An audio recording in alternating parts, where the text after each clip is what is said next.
Rajim. Bismillahirrahmanirrahim. Alhamdulillahirabbil alamin wa bihi nasta'in wa la umri dunya waddin. Assalatu wassalamu ala asrofil anbiya'i wal mursalin sayyidina wa maulana Muhammadin wa ala alihi wa ashabihi ajma'in. Wa la haula wa la quwata illa billahil alim amma ba'du. Hadratul al-mukarramin, para sesepuh, para bapak alim ulama, bapak yai kang kula hormati, wabil khusus Bapak Sumar sekeluarga ingkang dipun mulyakaken Allah Subhanahu wa taala. Alhamdulillahirabbil alamin. Kula lan panjenengan sedaya ditakdiraken saged ngrawuhi menapa ingkang dados undanganipun Bapak Sumar sekeluarga. Mugi-mugi kalih wal kita menika mangke saestu sinareng asal karidhan saha inayahipun Allah Subhanahu wa taala. Mugi-mugi kecatata dados amal hasanah, pinaringan hidayah ilmu ingkang kathah, manfaat maslahah, sakemah sageta nuwuhaken barokah ingkang kathah, dumanduk sakunging titah mahanani nikmat manfaat fiddin dunya wal akhirah. Amin amin ya rabbal alamin. Sholawat salam ugi kalimpahaken dhateng Kanjeng Nabi Muhammad sallallahu alaihi wasallam lan sedarwa putra lumangdaripun dhateng sahabatipun sekawan Abu Bakar, Umar, Utsman, Ali lan tabi'in tabi'in salam soleh ahli sunnah wal jamaah lan para yai lumeberipun dhateng kita sedaya sehingga kita asal sahabatipun Kanjeng Nabi Muhammad sallallahu alaihi wasallam ugi dunya ugi benjang ugi akhirat. Amin amin ya rabbal alamin. Kula kalian Bapak Sumar diaturi ngekaraken menapa ingkang dados niat sahajatipun Bapak Sumar sekeluarga. Ing wekdal menika Bapak Sumar sekeluarga dipun kuasaaken ngedalaken rejeki saking Pangeran rupiambengan menika makata-kata mawarni-warni kadamel sedekah krana Allah taala lan nyedakahi anggenipun Bapak Sumar mitoni putrinipun si Ahmad Fauzan. Inggih menika putrinipun kang nami Zainab Sabita Ahmad awit dipun pitoni lan anggenipun siram dhateng sumur Sendang Petamanan sageta slamet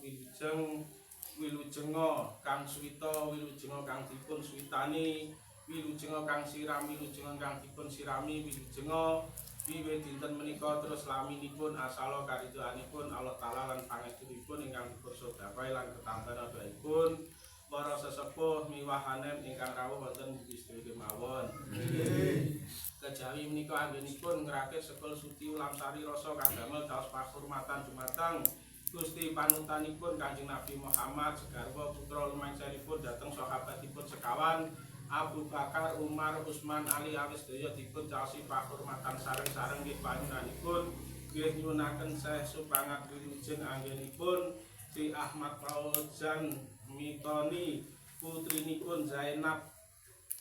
Sabita Ahmad anggenipun swita dhateng tiyang sepuhipun sageta slamet wilujeng lan anggenipun siram dhateng sumur Sendang Pertamanan nggih sageta slamet wilujeng wilujenga kang swita wilujenga kang dipun switani wilujenga kang siram wilujenga kang dipun sirami wilujenga wiwit dinten menika terus laminipun asala karidhoanipun Allah taala lan syafaatipun Kanjeng Nabi Muhammad lan ketambahan doaipun para sesepuh miwahanem ingkang rawuh wonten mriki sedaya kemawon. Lan terus caos mulih dhateng Kanjeng Nabi Adam, Ibu Hawa, Bapak Akasa lan Ibu Bumi lan terus caos mulih metri dhateng para nabi, para wali, para pandhita, para guru, para raja, para mukmin, para petuah, para empu awis sedaya dipun caosi mulih metri sareng-sareng nggih panyunanipun nggih nyuwunaken Syekh Subangat wilujeng anggenipun si Ahmad Fauzan anggenipun mitoni putrinipun Zainab Sabita Ahmad anggenipun swita dhateng tiyang sepuhipun kleres 7 wulan awit dipun pitoni lan anggenipun suwita dhateng tiyang sepuhipun saged slamet wilujeng lan anggenipun siram dhateng sumur Sendang Pertamanan nggih saged slamet wilujeng. Wilujeng kang suwita, wilujeng kang dipun suwitani, wilujeng kang siram, wilujeng kang dipun sirami, wilujeng wiwit dinten menika terus laminipun asala karidhoanipun Allah Taala lan ketambahan doaipun para sesepuh miwahanem ingkang rawuh wonten mriki kemawon. Lan terus saos mulih dhateng tiyang sepuhipun Bapak Rino Ibu Wengi ingkang maringi wekdal rinten kelawan dalu. Lan terus merjani dhateng cikal bakal lan akal bakal cikal bakal dusun Darungan lan Banjar Pekaranipun Bapak Sumar lan merjani dhateng dinten 7 kekenan gangsal sasi 12 taun 8 Windu sekawan pupu 3 dosa lan dinten nas kala lan sangar kala dina kala sasi naga taun jabung wuku lan sakcariting dalan lan merjani dhateng dinten ringkel jalma ringkel aryang kala kubur dinten pas lan sangaring taun lan dinten tali wangke sampar wangke sari agung kala hite dendang kudan sengkang turunan ingkang dipun lenggahaken wonten dinten Kemis malem Jumat Kliwon kadamel mitoni putrinipun si Ahmad Paojan nggih menika Zainab Sabita anggenipun suwita dhateng tiyang sepuhipun kleres 7 wulan saged slamet wilujeng lan anggenipun siram dhateng sumur Sendang Pertamanan nggih saged slamet wilujeng. Wilujeng kang suwita, wilujeng kang dipun suwitani, wilujeng kang siram, wilujeng kang disirami, wilujeng wit dinten menika terus laminipun asala karidhoanipun Allah Taala lan ketambahan doaipun para sesepuh miwahanem ingkang rawuh wonten mriki kemawon. Lan terus caos mulih dhateng Syekh Subakir kang ngumbali tanah Jawi lan terus caos mulih dhateng Nabi Khidir, Nabi Ilyas kang rumeksa toya lan daratan anggenipun Bapak Sumar sekeluarga anggenipun mendhet toya sak ciwuk godhong sak suwek kajeng sak ceklek kadamel nyeng puyung anggenipun mitoni nggih menika putrinipun Ahmad Paojan nggih menika Zainab Sabita Ahmad anggenipun suwita dhateng tiyang sepuhipun nggih saged slamet wilujeng lan anggenipun siram dhateng sumur Sendang Pertamanan nggih saged slamet wilujeng. Wilujeng kang suwita, wilujeng kang dipun suwitani, wilujeng kang siram, wilujeng kang dipun sirami, wilujeng wiwit dinten menika terus laminipun asala karidhoanipun Allah Taala lan ketambahan doaipun para sesepuh miwahanem ingkang rawuh wonten mriki kemawon. Lan terus caos mulih dhateng Nabi Sulaiman kang ngerahaken kutu-kutu walang atoga rawe-rawe rantas malang-malang kudung lan terus caos mulih dhateng Nabi Sis lan Sunan Kalijaga kang jagani budaya rencana wonten saben-sabenipun Mas Pak Sumar nggih nyuwunaken Syekh Supangat wilujeng anggenipun Ahmad Paojan anggenipun mitoni putrinipun nggih menika Zainab Sabita Ahmad anggenipun suwita dhateng tiyang sepuhipun kleres 7 wulan awit dipun tingkepi sageta pitone sageta slamet wilujeng. Wilujeng kang suwita, wilujeng kang dipun suwitani, wilujeng kang siram, wilujeng kang dipun sirami, wilujeng wiwit dinten menika terus laminipun asala karidhoanipun Allah Taala lan ketambahan doaipun para sesepuh miwahanem ingkang rawuh wonten mriki sedaya kemawon. Lan terus caos mulih utawi ngawuningan dhateng leluhuripun Bapak Sumar sedaya nggih nyunaken Syekh Supangat wilujeng anggenipun Bapak Sumar mitoni nggih menika Zainab Sabita Ahmad anggenipun suwita dhateng tiyang sepuhipun kleres 7 wulan saged slamet wilujeng lan anggenipun siram dhateng sumur Sendang Pertamanan nggih saged slamet wilujeng. Wilujeng kang suwita, wilujeng kang dipun suwitani, wilujeng kang siram, wilujeng kang dipun sirami, wilujeng wiwit dinten menika terus laminipun asala karidhoanipun Allah Taala lan ketambahan doaipun para sesepuh miwahanem ingkang rawuh wonten mriki sedaya kemawon. Kejawi menika anggenipun ngrakit Bujeng Sekembaran lan Bujeng Setaman Sekar Setaman kadamel ngiram tuwuh nyambung tuwuh-tuwuhipun Kanjeng Adam lumuntur dhateng si Zainab Sabita Ahmad awit dipun siram sageta ijuru-yuruyu rego gegodhonge dangal penggali antena rejekine lan sageta slamet wilujenga wiwit dinten menika terus laminipun asala karidoanipun Allah Taala lan ketambahan adaipun para sesepuh miwahanem ingkang rawuh wonten mriki sedaya kemawon. Kejawi menika anggenipun ngrakit Bujeng Pitu anggenipun Sabita Zainab Sabita Ahmad anggenipun swita dhateng tiyang sepuhipun leres 7 wulan awit dipun pitoni sageta slamet wilujenga kang swita wilujenga kang dipun switani wilujenga wit dinten menika terus laminipun asala karidoanipun Allah Taala lan ketambahan adaipun para sesepuh miwahanem ingkang rawuh wonten mriki sedaya kemawon. Jawi menika anggenipun rakit dolong lan iwel-iwel cabuk katul cambah belas anggenipun ngamong-ngamongi si Zainab Sabita Ahmad awit diamong-amongi sageta dijangkunga srintene lan sedalune pun dimong dhateng mapan perpat perpanasan dimong teng Balai Agung sageta atine si Zainab Sabita Ahmad sageta ayem tentrem lan slamet wilujeng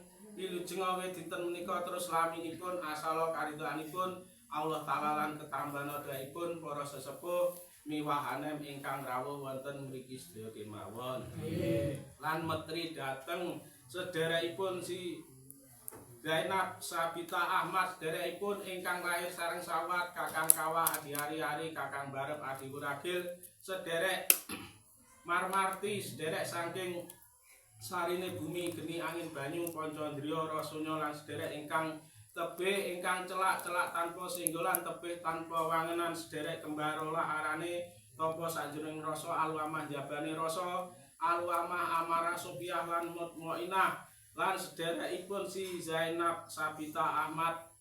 sederek ingkang lahir sareng sawat nunggal panggonan seje pertapan sederek saking Juharuri lan Juwarahayuli kang kagungan sifat sekawan kamal jamal jalal kohar ingkang kagungan laku 16 sarira 6 lan sarira 24 kan ngatur uwaging siripun badan jasmanipun si Zainab Sabita Ahmad awit dipun tingkepi lan dipun pitoni awit dipun pitoni anggenipun swita dhateng tiyang sepuhipun nggih sageta slamet wilujeng awit dinten menika terus laminipun asala karidoanipun Allah Taala lan pangestunipun sederekipun lan ketambahan adaipun para sesepuh miwahanem ingkang rawuh wonten mriki sedaya kemawon. Kejawi menika anggenipun rakit bujeng kuat anggenipun si Zainab Sabita Ahmad anggenipun swita dhateng tiyang sepuhipun lan guru nabine sageta kuat slamet wilujeng awit dinten menika terus laminipun asala karidoanipun Allah Taala lan ketambahan adaipun para sesepuh miwahanem ingkang rawuh wonten mriki sedaya kemawon. Kejawi menika anggenipun ngrakit ara-araan kala kirna kala kependhem kala gumantung kadamel mbancaki Zainab Sabita Ahmad anggenipun swita dhateng tiyang sepuhipun sageta slamet wilujeng lan anggenipun nyengkalani agung nggih anggenipun mitoni si Zainab Sabita Ahmad anggenipun swita dhateng tiyang sepuhipun nggih sageta slamet wilujeng kang swita wilujeng kang dipun switani lan anggenipun siram dhateng sumur sendang pertamanan nggih sageta slamet wilujeng kang siram wilujeng kang dipun sirami wilujeng wiwit dinten menika terus laminipun asala karidoanipun Allah Taala lan ketambahan adaipun para sesepuh miwahanem ingkang rawuh wonten mriki sedaya kemawon. Kejawi menika anggenipun ngrakit sekul panjemuk kadamel jemukaken si Zainab Sabita Ahmad anggenipun swita dhateng tiyang sepuhipun lan anggenipun siram dhateng Semar Sumur Sendang Pertamanan nggih sageta slamet wilujeng wilujeng wiwit dinten menika terus laminipun asala karidoanipun Allah taala lan ketambahan daipun para sesepuh miwahanen ingkang rawuh wonten mriki sedaya kemawon. Jawi menika anggenipun baksul anggenipun rakit pisang setangkep anggenipun ngabekteni dhateng Mbok Dewi Fatimah garwa Mbah Hendo Ali anggenipun baksus swita dhateng guru nabine anggenipun nyesep wonten dusun Darungan nggih sageta slamet wilujeng wiwit dinten menika terus laminipun asala karidoanipun Allah taala lan ketambahan daipun para sesepuh miwahanem ingkang rawuh wonten mriki sedaya kemawon. Nggih. Kejawi menika anggenipun rakit jenang sengkala kadamel nulak kala bika kalanipun si Zainab Sabita Ahmad lan kala bika kalanipun Bapak Sumar sekeluarga sengkala ingkang sampun tumawah dadosa kawilujengan kang dereng tinulak maring Allah kantuna slamet rahayu wilujeng wiwit dinten menika terus laminipun asala karidoanipun Allah taala lan ketambahan daipun para sesepuh miwahanen ingkang rawuh wonten mriki sedaya kemawon. Jawi menika anggenipun ngrakit jenang abrit kadamel milujengi Nini Asmara Bumi lan Kaki Asmara Bumi sela ingkang dipun ketetes dadakipun si Zainab Sabita Ahmad kok pilih wonten kelepatanipun Gusti Allah maring pangapura lan Nini Bumi Kaki Bumi sela ingkang dipun trepi griya Bapak Sumar sekeluarga Bumi kesukaran kejemberan sageta slamet wilujeng sak jawine wangun wilujeng sak lebete wangun wilujeng sak raja gaduhanipun wilujeng sak tandha tanem tuwuhipun wilujeng sak ingon-ingonipun wilujeng wiwit dinten menika terus laminipun asala karidoanipun Allah taala lan ketambahan daipun para sesepuh miwahanen ingkang rawuh wonten mriki kemawon. Nggih kula cekapi anggen kula nggiyaraken kula bilih wonten kekiranganipun lan kesisipanipun Gusti Allah maring jangkep lan Gusti Allah maringi kabul menapa ingkang dados niat sahajatipun Bapak Sumar sekeluarga. Nggih semoga Bapak Muri kula aturi barokah kang wijeng.